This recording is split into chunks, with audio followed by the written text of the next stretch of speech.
역대상 5장입니다. 역대상 5장 구약성경 615쪽입니다. 역대상 5장 말씀을 보도록 합시다. 우리 교독하면서 볼까요? 자 1절, 여러분들 2절 교독하면서 봅니다. 이스라엘의 장자 루벤의 아들들은 이러하니라. 루벤은 장자라도 그의 아버지의 침상을 더럽혔으므로 장자의 명분이 이스라엘의 아들 요셉의 자손에게로 돌아가서 족보의 장자의 명분대로 기록되지 못하였느니라. 유다는 형제보다 뛰어나고 주권자가 유다에게서 났으나 장자의 명분은 요셉에게 있느니라. 이스라엘의 장자 루벤의 아들들은 하녹과 발루와 헤스론과 갈미요. 요엘의 아들은 스나야요, 그의 아들은 고기요, 그의 아들은 시므이요. 그의 아들은 미가요, 그의 아들은 르아야요, 그의 아들은 바알이요.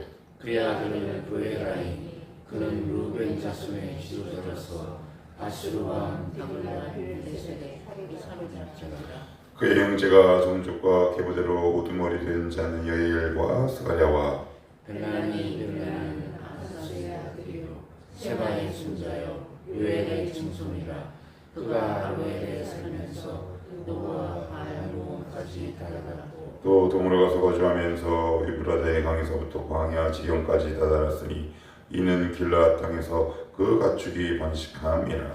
사울 왕 때 그들이 하갈 사람과 더불어 싸워 손으로 죽이고 길라앗 동쪽 온 땅에서 장막에 거주하였더라. 갓 자손은 르우벤 사람을 마주대하여 바산 땅에 거주하면서 살가까지 다다랐으니 우두머리는 요엘이요, 다음은 사방이요, 또 야네와 다산의 성 사바시다. 그 조상의 가문의 형제들은 미가엘과 술람과 세바와 요레와 야간과 시아와 에벨 7명이니 이는 다 아비하일의 아들들이라.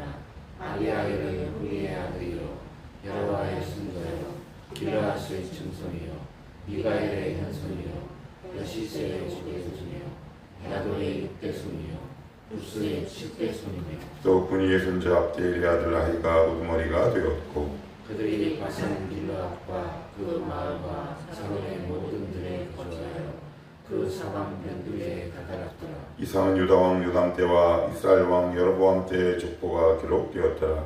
루벤 자손과 갓 사람과 므낫세 반 지파에서 싸울만한 용사 곧 능히 방패와 칼을 들며 팔을 당겨 싸움에 익숙한 자는 44,760명이라. 그들이 하갈 사람과 여드루와 나비스와 노답과 싸우는 중에 도심을 입었으므로 하갈 사람과 그들과 함께 있는 자들이 다 그들의 손에 패하였으니 이는 그들이 싸울 때 하나님께 의뢰하고 부르심으로 하나님이 그들에게 응답하셨습니다. 그들이 대적의 짐승 곧 낙타 5만 마리와 양 25만 마리와 낙 2천 마리를 빼앗으며 사람 10만 명을 사로잡았고 죽임을 당한 자가 많았으니 이 싸움이 하나님께로 말미암았습니다. 그들이 그들의 땅에 거주하여 사로잡힐 때까지 이르렀다.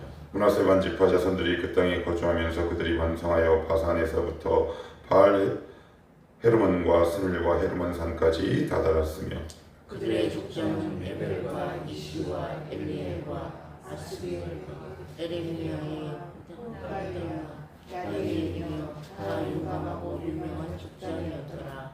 그들이 그들의 조상들의 하나님께 범죄하여 하나님이 그들 앞에서 멸하신 그 땅 백성의 신들을 강한 음하듯 섬긴지라. 그러므로 이스라엘 하나님이 아수르 왕 불의 마음을 일으키시며 아수르 왕 디글라pilneser의 마음을 일으키시며 곧 루벤과 갓과 므낫세 반 지파를 사로잡아 할라와 하볼과 하라와 고산 강가에 옮기시라. 그들의 영혼을 가지고 거기에 있습니다. 아멘. 이제 역대상 1장부터 이제 시작하신 분들은 오늘 족보를 보면서 좀 의아해 하셔야 돼요. 왜 의아해 하셔야 하냐면 여기 보세요. 루벤, 갓, 므낫세 반 지파가 나옵니다. 루벤, 갓, 므낫세 반. 어디서 많이 들어본 이름 아닙니까? 남유다, 즉 북이스라엘과 남유다로 갈라지잖아요. 그러니까 남유다는 유다 지파와 베냐민 지파예요. 나머지 10개 지파는 다 북이스라엘이에요. 그러면 이들은 이미 오래전에 멸망했어요. 아예 오래전에. 그러면 여기 나온 이 족보, 그 사건들은 지금 옛날 일을 기록한 겁니다. 그래서 이들이 왜 망했는지를 알려주고 있는 거예요. 루벤, 갓, 므낫세, 반지파. 이게 현대를 살아가는 크리스찬들에게 되게 경종이 돼요. 우리가 어떻게 하면 망하는가? 과연 어떤 길을 따라가면 망하는가? 성경은 굉장히 집요하고 구체적으로 알려주고 있다. 한번 살펴보도록 합시다. 1절부터 한번 볼게요. 이스라엘의 장자 루벤의 아들들은 이러하니라. 루벤은 장자라도 그의 아버지의 침상을 더럽혔으므로 장자의 명분이 이스라엘 아들의 요셉의 자손에게로 돌아가서 족보의 장자의 명문대로 기록되지 못하였느니라. 우리가 지난주에 한번 찾아봤어요. 누구랑 간음을 했다고요? 서모 빌하. 이게 이제 첩 이렇게 되어 있지만 엄마예요, 엄마. 예. 그런데 왜 이렇게 루벤이 이런 무리하고도 폐륜적인 행동을 저질렀느냐? 이스라엘 사회에서는 아들이 거의 모든 정권을 갖죠. 유산도 몇 배요? 2배 이상 받습니다. 그러니까 아빠가 죽었을 때 이 장자가 그 밑에 있는 모든 사람들을 다스리고 돌보는 책임도 함께 있었단 말이죠. 아마 우월감이나 막 교만한 마음이 있었던 것 같아요. 그래서 넘지 말아야 할 그 선을 넘죠. 서모, 첩이라고 되어 있지만 엄밀히 얘기하면 누구다? 엄마죠, 엄마. 예. 그러니까 이거는 하나님이 보시기에 도저히 용납할 수 없는 문제. 이건 납득이 돼요. 그래서 장자의 명분에서 제외됩니다. 그런데 여기 보시면 또 이런 표현이 나와요. 2절. 유다는 형제보다 뛰어나고 주권자가 유다에게서 났으나 장자의 명분은 요셉에게 있습니다. 아니 그러면 장자권이 누구에게 있다는 거야? 루벤이야? 유다야? 요셉이야? 지금 장자권 이야기를 하고 있는 게 아니에요. 이 지점이 굉장히 중요해요. 그러니까 우리가 집에서 이렇게 성경책을 보면 이게 무슨 말이야? 좀 약도 오를 수 있는데 장자권에 관해서 이야기를 하기 위해 있는 것이 아니라 지금 역대기 기자는 포로에서 돌아온 포로 2세들을 대상으로 이야기를 쓰고 있는 그 지점을 생각하셔야 돼요. 이거예요. 루벤은 장자의 특권을 남용해서 없어졌어요. 그럼 요셉의 자손은 누가 있느냐? 기억나세요? 요셉의 아들 창세기에 보시면 야곱이 이렇게 얘기합니다. 아버님, 우리 두 아들 축복하옵소서. 그랬더니 야곱이 손을 어긋났대요. 장자와 차남을 순서로 바꿔서 축복합니다. 그리마옵소서. 아니다, 아들아, 나도 안다. 장자와 차자의 순서가 바뀝니다. 그리고 나서는 이 므낫세와 에브라임은 어느 지파에 속해요? 남 아니면 북? 북. 망해버립니다. 장자가 다 망했네. 태어난 조건이 중요하지 않음을 얘기하고 타고난 복이 중요하지 않음을 얘기하고 후천적인 복 있죠. 후천적으로 태어나서 하나님과 어떻게 관계 맺으며 하나님의 말씀을 순종해가며 살아가는가. 지금 그 부분을 이야기하고 있어요. 이게 수많은 청년들이 여기에 얼마나 빠지는지 몰라요. 타고난 배경이 얼마나 중요한가. 늘 부모를 원망하거나 그 환경이란 그 늪에서 빠져나오지 못해요. 지금 성경은 무엇을 지적하고 있는지 잘 보셔야 돼요. 루벤은 타고난 복이 없어서 망했느냐? 그러면 므낫세와 누구요? 에브라임은, 이 요셉은 흔적도 없이 사라집니다. 흔적도 없이 사라져요. 뭘 받았는데? 장자권을 받았는데. 모태신앙, 그리고 신앙의 배경과 믿음의 배경이 좋은 것, 그것이 우리의 신앙을 담보하거나 보장해 주지 않습니다. 내가 태어난 환경은 척박해도, 우리 부모는 믿지 않아도, 우리 애비는 제 얘기하는 거예요. 알코올 중독자, 엮이는 가정에서 태어나도 내가 하나님과 어떻게 만나고 내가 주님 앞에 어떻게 자세와 태도를 바르게 가지냐에 따라 그의 인생은 결정되는 것이다. 그 사람이 바로 장자다라고 얘기합니다. 이게 중요해요. 여러분 기운 나지 않으세요? 전 말씀을 준비하면서 제가 이 말씀을 금요일 날부터 이렇게 봤는데 너 그냥 계속 마음에 맴돌더라고요. 하나님 감사합니다. 저 참 척박한 환경에서 태어났지만 이 말씀이 오히려 저를 위로합니다. 하나님 이제 남은 인생 주님과 바른 관계 맺어가며 하나님 주신 복을 이 땅에서 누리며 살아가게 하옵소서. 여러분들 이렇게 살아야 하지 않겠습니까? 태어난 복이 좀 부족하십니까? 아무 관계 없습니다. 거기에 매몰되거나 함몰되실 필요도 없습니다. 이렇게 기도하십시오. 누구처럼? 역대상 4장의 9절 10절 누구? 야베스. 그죠? 그가 부르짖어 이르되 나에게 복을 주사. 그죠? 야베스는 태어난 환경이 어땠나요? 그의 이름의 뜻이 뭐라고요? 슬픔과 고통. 얼마나 더 촉박할 수 있겠습니까? 그러나 그는 후천적인 것으로 하나님께 복을 받아 그의 삶을 아름답게 꾸며갔다. 지금 그 이야기를 하고 있는 겁니다. 선천적인 조건이 사람의 인생을 결정짓는 것이 아니라 후천적인 것들, 주님과 어떻게 관계 맺으며 하나님 말씀 앞에 어떻게 순종하며 이런 것들이 정말 더 중요하다. 무엇보다 선천적인 것보다. 그래서 여러분 교회 공동체 안에 되게 조심하셔야 돼요. 우리 교회는 아직까지 그런 건 없는데 이제 어느 공동체가 나이가 먹거나 세월이 흐르면 장자권을 주장하는 영혼들이 있어요. 내가 여기 개척 멤버야. 아무 쓰잘데기 없습니다. 기억하셔야 합니다. 나는 저는 그런 사람들은 아주 단칼에 베버립니다. 둘 다 죽는 겁니다. 우리 후천적인 것들 여기에 집중합시다. 하나님이 오늘 나를 어떻게 보시며 나는 오늘 하나님 말씀에 어떻게 반응하고 있는가. 그래서 기득권을 형성하는 것이 아니라 끊임없이 하나님 말씀 앞에 자기의 영혼과 삶을 돌아보는 사람이 어떤 사람이다? 장자다. 그러한 사람이 바로 진짜 장자다. 요셉 어디 갔어요? 창세기 때 그 유명했던 요셉의 지파 어디 갔나요? 망했어요. 르벤요 망했고요. 유다는요? 유다 지파 포로에 끌려갔다 왔잖아요. 하나님이 주신 메시지가 있는 거라고요. 자, 그러면 이제 이들 지파가 어떻게 해서 왜 망하게 됐는지 그 지파별 사례를 쭉 들어요. 한번 볼게요. 자, 9절입니다.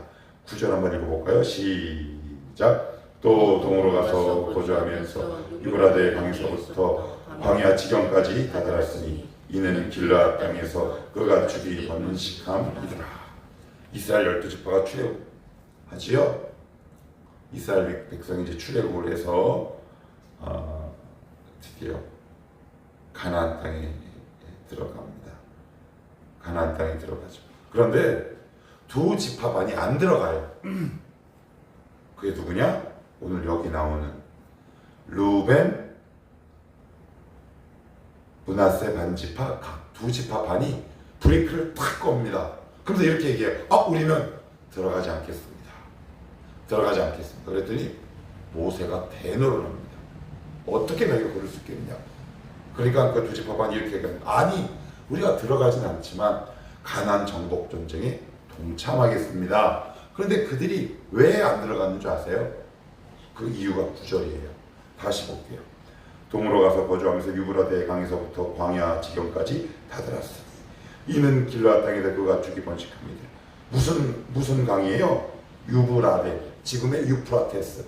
여러분 모든 문명이 어디서부터 시작되나요? 강에서. 왜요? 뭐가 있기 때문에? 물과 평야가 있기 때문에. 이 말인즉슨 살기가 좋고 풍요로워요. 그래서 그들은 망합니다. 여러분 풍요를 쫓아가면 망합니다. 그래서 제가 지난주에 청년들이랑 성경 공부하면서 얘기했어요. 너희들은 제발 청년의 때 반드시 돈을 너희들의 발밑에 두는 훈련을 해라. 안 그러면 다 망한다. 우리의 신앙이 진위, 그것은 물질을 어떻게 다스리냐에 우리의 신앙이 결정된다. 물론 내 말을 듣지 않겠지만, 실패를 경험하고 나서 알겠지만, 이 목사는 너희들에게 이 당부와 부탁을 하고 싶다. 동으로 거주하면서 유브라데 강에서부터 광야 지경까지 다다랐으니 그 다음 단어예요. 이는 길라 땅에서 그 가축이 번식함이라. 가축이 너무 많은 거예요. 너무 많은 거예요. 그럼 나누면 되지. 바보들. 그죠? 어떤 게 지혜로운 거예요? 우리 여기 있으면 안 돼. 근데 거기가 좀 좁은 거야. 아이고, 나누면 얼마나 좋아. 왜 그 생각은 못해? 왜 다 자기가 가지려고 그래? 나누면 되지. 그래서 결국 여기가, 여러분 어때요? 살기가 좋은 곳은 다른 사람도 그만큼 탐내는 곳이라는 얘기예요. 그래서 어떻게 해요?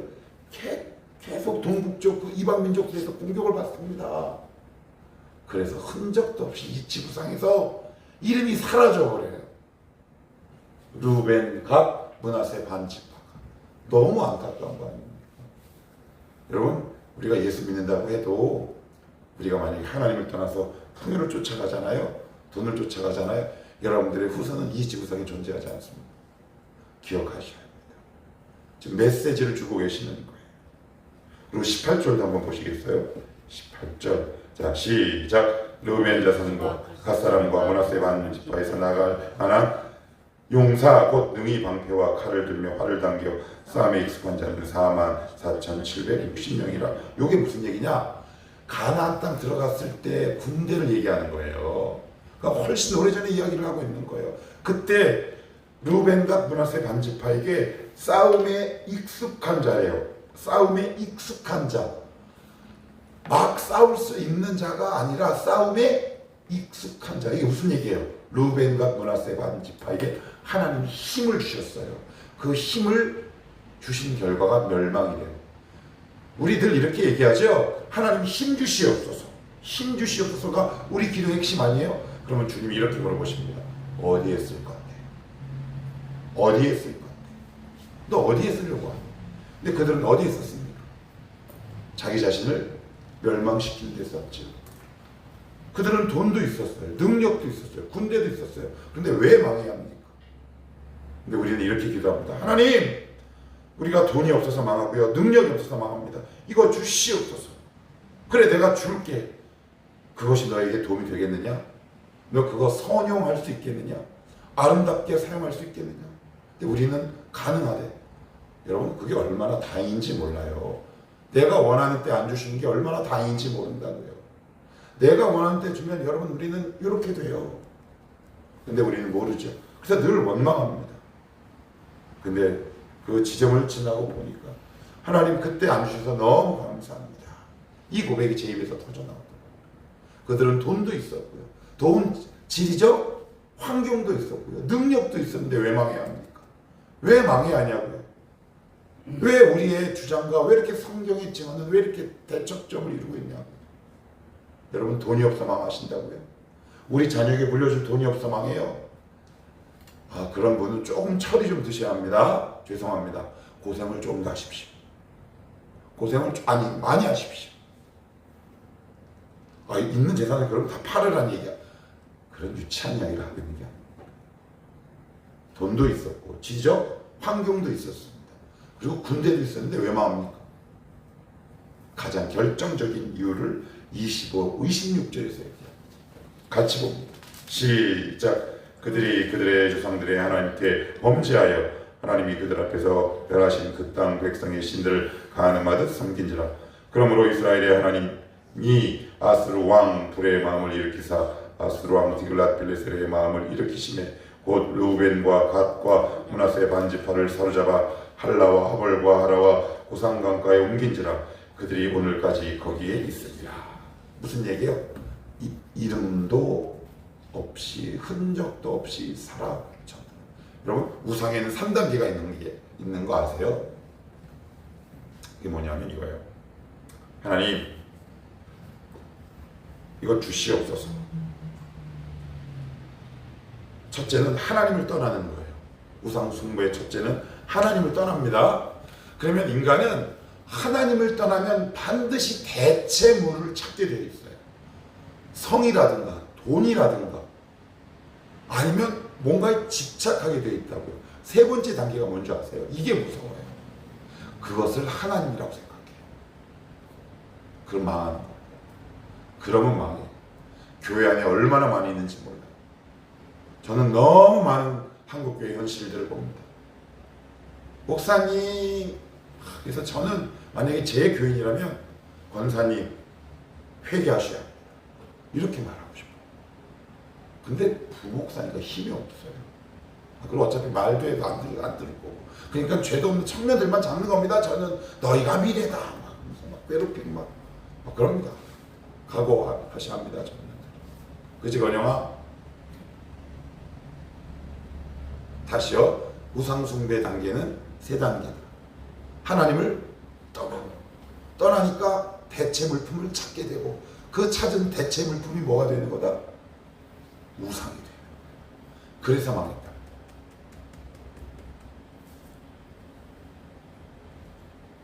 여러분 지금 환경이 좀 어려우세요? 돈이 좀 없으세요? 힘이 없어서 서러우세요? 예, 잘하셨습니다. 이렇게 기도하십시오. 하나님 안 떠나게 해주셔서 감사합니다. 하나님 꽉 붙들며 살겠습니다. 내 믿음이 대대선선 이어지게 하옵소서.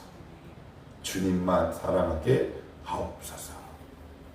어제 말씀을 준비하다가 20세기 최고의 설교자라는 마틴 로이드 존슨 목사님의 설교를 아주 귀한 동영상을 제가 본 적이 있습니다. 그분은 어떤 분이냐면 영국의 웨스트민스터 채플 그 교회 공동체 담임 목회자로 부임합니다. 거기서 설교한 내용을 제가 이렇게 탁 들었는데 한 대담에서 한 사회자가 이렇게 묻습니다. 목사님, 20세기를 살아가는 크리스천들에게 어떤 말을 해주고 싶습니까? 그랬더니 그것은 바로 이것입니다. 그것은 바로 십자가인데 십자가가 주는 의미는 오늘도 하나님을 사랑하는 것입니다. 하나님을 사랑하는 것이 현대 크리스천들에게 빠져 있습니다. 하나님을 사랑하십시오. 그분을 알아가십시오. 근데 왜 이렇게 울림이 있는지 내일 아침도 나는 이 기도로 하루를 열어야겠다. 하나님을 알고 그분을 사랑하게 하옵소서. 여러분들 죽을 때까지 하나님 사랑하다가 천국 가게 되기를 축복합니다. 그분 떠나지 마십시오. 그분에게만 생명이 있습니다. 그분에게만 주권과 능력이 있습니다. 루벤과 므낫세 반지파 다 가졌습니다. 그렇지만 그들은 다 망했습니다. 오늘 우리에게 주시는 하나님의 교훈입니다. 살아생전 주님을 찬양하다가 주님을 사랑하다가 우리 다 같이 하늘나라 가십시다.